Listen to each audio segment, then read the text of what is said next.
దేవుని పరిశుద్ధ నామానికి సమస్త ఘనత మహిమ. ప్రియ దేవుని బిడ్డలారా, ఈరోజు థర్స్డే 20th ఫిబ్రవరి 2025. మీ అందరికీ యేసుప్రభు పేరట నేను శుభాలు తెలియపరుస్తున్నాను. దేవుని వాక్యాన్ని మనము చదువుకుందామా? ఎఫెసీయులకు రాసిన పత్రిక 4వ అధ్యాయము 26వ వచనము. Ephesians chapter 4 and verse 26. కోపపడుడి గాని పాపము చేయకుడి. సూర్యుడస్తమించు వరకు మీ కోపము నిలిచి ఉండకుండా కూడదు. దేవునికి స్తోత్రము కలుగునుగాక.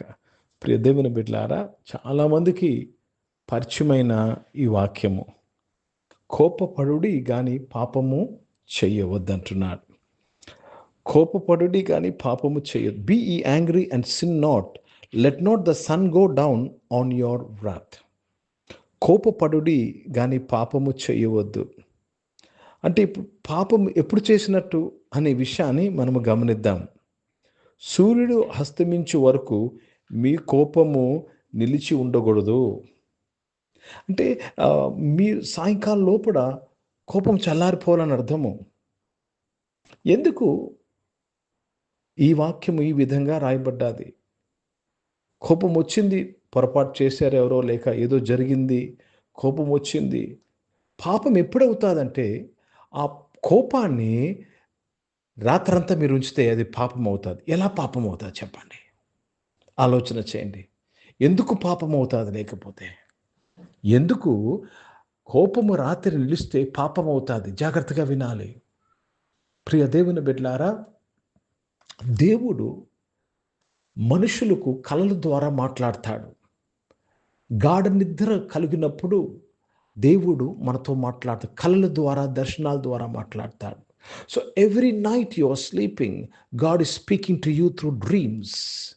అండ్ మనకు వచ్చిన కళల్లో హార్డ్లీ ఒకటో రెండో లేకపోతే ఏది గుర్తుండదు. కానీ దేవుడు కళల ద్వారా మాట్లాడతాడు. మనము మిస్టేక్ చేయకుండా ఉన్నట్లు, మనము తప్పు డెసిషన్స్ తీసుకోకుండా ఉన్నట్లు దేవుడు మాట్లాడతాడని యోబు గ్రంథం 33వ అధ్యాయంలో మనము చూడగలము. కనుక మన కోపము రాత్రి నిలిచినట్లయితే మనము రిలాక్స్డ్గా పడుకోం. వచ్చిన కళలు మనకి గుర్తుకు రావాలంటే, కళలను మనము డీకోడ్ చేయగలాలంటే, కళలు మనము భావము చెప్పగలాలంటే, మనము పడుకున్నప్పుడు నెమ్మదిగా, అనగా నెమ్మదిగా సమాధానం కలిగి పడుకోవాలి. సో కోపం ఏం చేస్తుందంటే నీలో సమాధానాన్ని భంగం చేస్తుంది. It will not let you sleep relaxed. So ఏమవుతుంది?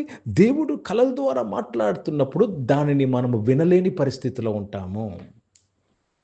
జాగ్రత్తగా గమనించండి.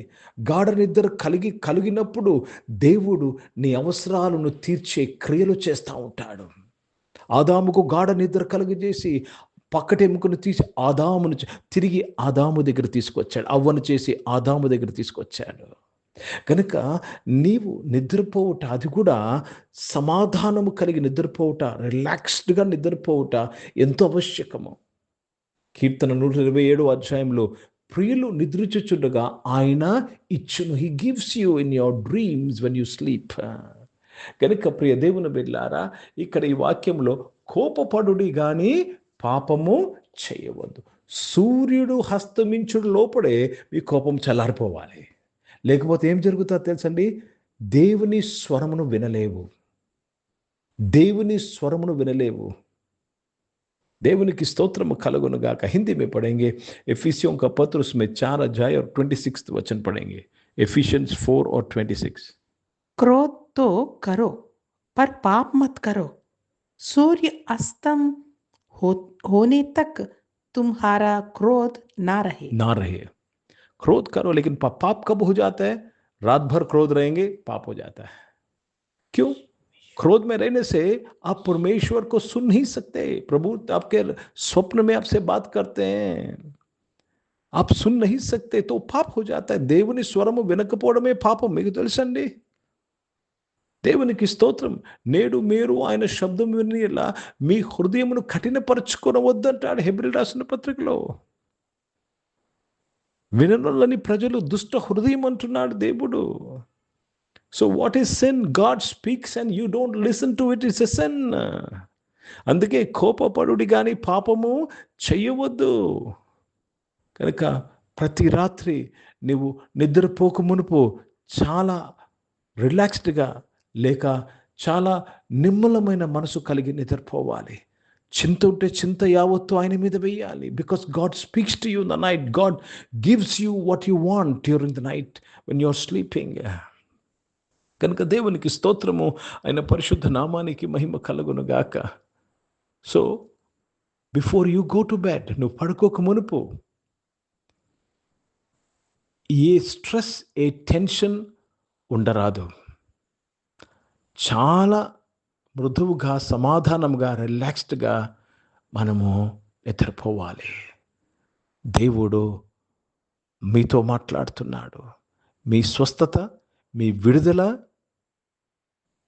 మనుషులు గాఢ నిద్ర పడినప్పుడు, మంచం మీద కునుకు సమయంలో ఆయన మనతో మాట్లాడతాడు. ఆయన ప్రియులు నిద్రిస్తుండగా వారికి ఇస్తాడు. ఐఎమ్ టెలింగ్ యూ, దేవుడు మీకు ఈ రోజు నుంచి మీ ప్రతి అవసరం ఇవ్వటకు ఆయన సిద్ధంగా ఉన్నాడు. నువ్వు విని చూచే కనులు నీకున్నాయా? ప్రార్థన చేసుకుందాం. పరిశుద్ధ తండ్రి, జీవం గల దేవ, మీ వాక్యము ద్వారా మాతో మాట్లాడారు. స్తోత్రం. ఈరోజు ఈ వాక్యములని బిడలో నాయన దేవ తండ్రి ప్రభా దేవ పడుకుంటున్న సమయంలో నాయన తండ్రి మేము డిస్టర్బ్ కాకుండా పడుకున్నట్లు సహాయం చేయమని అడుగుచున్నాను ప్రభా. నాయన దేవ తండ్రి ప్రభా రిలాక్స్డ్గా పడుకుంటూ కృప దయచండి. వాక్యానుసారంగా మేము పడుకుంటూ సహాయం చేయమని ప్రార్థన చేస్తున్నాను. అనారోగ్యం వారందరూ కూడా మీరు ముట్టి స్వస్థపరిచినందుకు స్తోత్రంలో నాయన. జాబ్స్ కొరకు ఎదురు చూసిన వారు మీరు తృప్తిపరిచినందుకు స్తోత్రం. బిజినెస్ చేస్తున్న వారందరూ కూడా మీరు బలపరచినందుకు స్తోత్రం. ఎగ్జామ్స్ రాస్తున్న వారు, బోర్డ్ ఎగ్జామ్, పబ్లిక్ ఎగ్జామ్స్ రాస్తున్న వారిని మీరు దీవించి ఆశీర్వదించినందుకు స్తోత్రం చెల్లిస్తున్నాను. సహాయం చేయమని వేడుకుంటున్నానయ్యా తండ్రి. ఈరోజు పుట్టినరోజులు, పెళ్లి రోజులు జరిపించుకున్న వారు దీవించి మీ దయాకీటం ధరింపు చేసిన స్తోత్రం. పరిచయం చేసిన ప్రతి ఒక్కరిని దీవించిన స్తోత్రం. దేవ భారతదేశం కొరకు, భారతదేశ రక్షణ కొరకు ప్రార్థన చేసినగా మీరు దీవించినందుకు స్తోత్రం. ఇజ్రాయెల్ దేశం యెరూషలేముకి శాంతి సమాధానం కొరకు ప్రార్థన చేస్తూ యేసుక్రీస్తు పరిశుద్ధ నామమున ప్రార్థన అడిగి వేడుకుంటున్నాను తండ్రి. ఆమెన్. పరలోకమందున్న మా తండ్రి, మీ నామం పరిశుద్ధ పరచబడును గాక, మీ రాజ్యము వచ్చును గాక, మీ చిత్తం పరలోకమందు నెరవేర్చబడుతున్నట్లు భూమి మీద నెరవేర్చబడును గాక. మాకు కావాల్సిన దినాహారమును మాకు దయచేయం. మా ఇంట్లో అపరాధము చేసిన వారిని మేము క్షమించిన ప్రకారము క్షమించము. మమ్మల్ని శోధుల దగ్గర కీని తప్పించము. ఎందుకంటే రాజ్యము, శక్తి, మహిమ నిరంతరం నీవై ఉన్నవి తండ్రి. ఆమేన్. ఇప్పుడు మన పరమ తండ్రి దేవుని ప్రేమ, ప్రభువైన యేసుక్రీస్తు వారి కృప, పరిశుద్ధాత్మికమైన సహవాసం, ఈ ఆరాధనతో, ఈ ఆరాధనలో పాల్గొన్న ప్రతి ఒక్కరితో, ప్రార్థన చేయబడిన అంశములతో, సంఘముతో ఇప్పుడు ఎల్లప్పుడూ సదా తోడైండును గాక. ఆమేన్. దేవునికి స్తోత్రం. అందరికీ వందనాలండి. God bless you and praise the lord.